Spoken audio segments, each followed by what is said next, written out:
Les transactions privées entre individus sont illégales.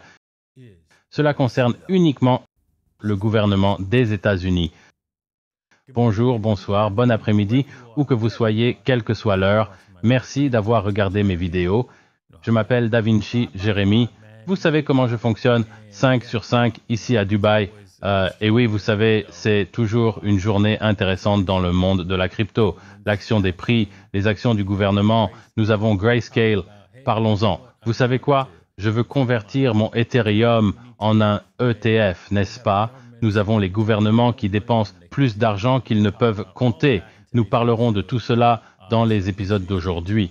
Alors assurez-vous de rester attentif et de regarder jusqu'au bout. Appuyez sur le bouton « J'aime », n'est-ce pas? Appuyez sur le bouton d'abonnement si ce n'est pas déjà fait. Rappelez-vous, nous allons parler des actualités, puis faire un peu de trading à la fin. Alors restez attentifs à tout cela. Et si vous êtes intéressé par le trading, le meilleur endroit pour le faire est sur bybit.davincij15.com où vous pouvez trader sur 2bit.davincij15.com. 2bit est l'une de ces plateformes où, vous savez quoi, ils n'ont pas beaucoup de KYC. Et bien sûr, OKX est une autre plateforme aussi. Mais les plateformes les plus solides sont bien sûr à la fois Bybit et OKX. Perdu du bit, vous savez, c'est une nouvelle plateforme et cela prendra du temps pour grandir. Mais oui, c'est quelque chose que je recommande définitivement. Bon, cela dit, passons aux actualités. Le gouvernement américain présente la confidentialité de Bitcoin comme un acte criminel. Un nouveau document judiciaire révèle que le gouvernement américain a présenté l'utilisation de contre-mesures d'analyse de la blockchain comme un acte criminel. Ils disent que si vous trouvez un moyen de les contourner pour qu'ils ne détectent pas votre transaction, c'est un crime. C'est bizarre, non? Le serment que prête chaque employé du gouvernement américain en prenant ses fonctions dit « Je jure solennellement que je soutiendrai et défendrai la Constitution des États-Unis contre tous les ennemis étrangers et nationaux, et je garderai une foi et une loyauté sincères envers la même Constitution, et je prends cet engagement librement, sans aucune réserve mentale ni intention d'éviter. Et je remplirai bien et fidèlement les devoirs de cette fonction dans laquelle je m'apprête à entrer. Que Dieu m'aide. Bon, c'est comme ça. Ouais, peu importe. Quoi, la vie privée? Vous voulez être privé? Attendez une minute, c'est garanti dans la Constitution. Oui, mais il y a aussi beaucoup d'autres choses et on les ignore. Oh zut.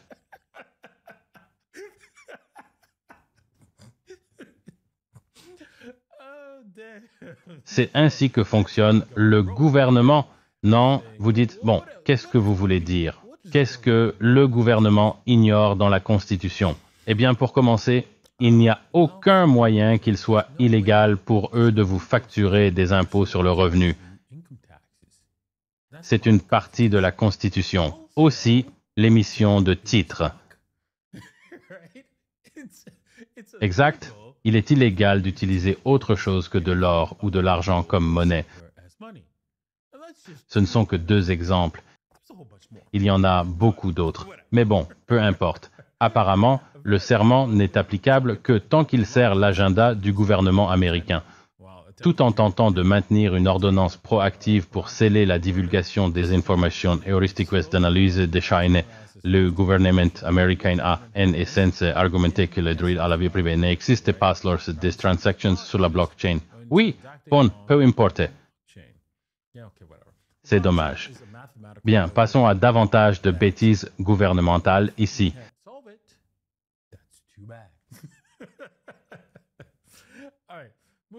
Avertissement rouge clignotant, spirale mortelle de la dette américaine de 33 billions de dollars.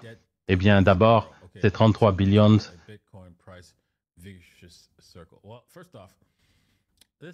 c'est probablement plutôt 34 billions qu'ils doivent.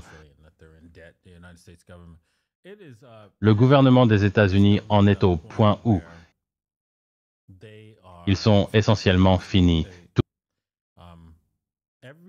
Tous leurs revenus, non? Parce qu'ils utilisent la sécurité sociale comme un flux de revenus, pas seulement vos impôts, mais d'autres choses. Tout cela est devenu négatif net. Fondamentalement, ils paient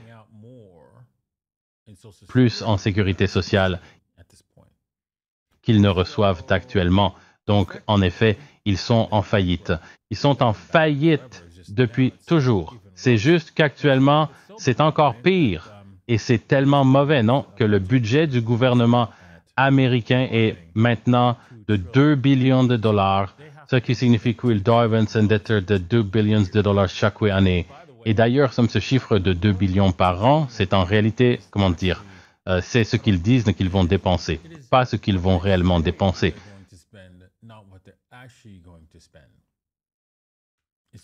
C'est ridicule. Bien, c'est le monde dans lequel nous vivons. Grayscale soumet un dépôt auprès de la SEC pour convertir la fiducie Ethereum en ETF spot. Eh bien, oui, cela va arriver, n'est-ce pas? Même s'ils prétendront lutter contre cela, blablabla, bla, bla, bla, bla. Oui, quoi qu'il en soit. En fin de compte, cet ETF spot Ethereum n'aura pas d'Ethereum derrière lui. En fait, à l'heure actuelle, il n'y a pas d'Ethereum là-bas. Comment le sais-je? Vous voyez, la façon dont fonctionne la blockchain, c'est que vous pouvez révéler aux gens ce que vous avez et combien vous avez. Vous pouvez montrer cela. Maintenant, est-ce que Grayscale a montré exactement ce qu'ils ont et prouvé qu'ils ont tout l'Ethereum qu'ils ont? Ont-ils prouvé qu'ils ont tout le Bitcoin qu'ils ont? Non. Ils disent, oh, eh bien, c'est Coinbase qui l'a. Alors blâmez-les, ils peuvent vous le montrer. Eh bien, Coinbase, ils disent, ouais, nous ne montrons rien à personne. Donc oui, pendant ce temps, toutes les autres plateformes le font. Elles montrent combien elles ont et qui les a. Exactement. Mais Coinbase ne le fait pas. Vous voyez le problème, n'est-ce pas? Bien, vous voudrez peut-être utiliser d'autres plateformes que Coinbase. Et si vous êtes américain, c'est un peu difficile. Je vous suggère donc de faire des recherches, de découvrir comment vous pouvez obtenir une résidence numérique à Palau. Payez-la, obtenez-la, inscrivez-vous, obtenez certainement votre résidence numérique, car alors vous pouvez réellement faire du trading sur une autre plateforme qui prouve réellement qu'elle détient la crypto-monnaie qu'elle prétend avoir, comme, je ne sais pas, bybit.davincig15.com ou okx.davincig15.com, peut-être. Bon, voilà. Passons à ce qui se passe sur le marché. Oui, il semble que Bitcoin ait chuté. Alors qu'il cherchait un échange ici, vous pouvez voir ce qui se passe. Si vous passez en période de 15 minutes, n'est-ce pas?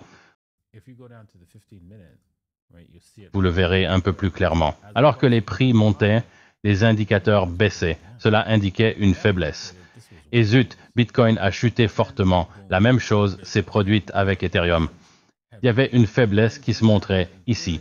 Et ce n'est pas aussi clair qu'avec Ethereum comme avec Bitcoin, mais vous pouvez voir que l'action des prix progressait.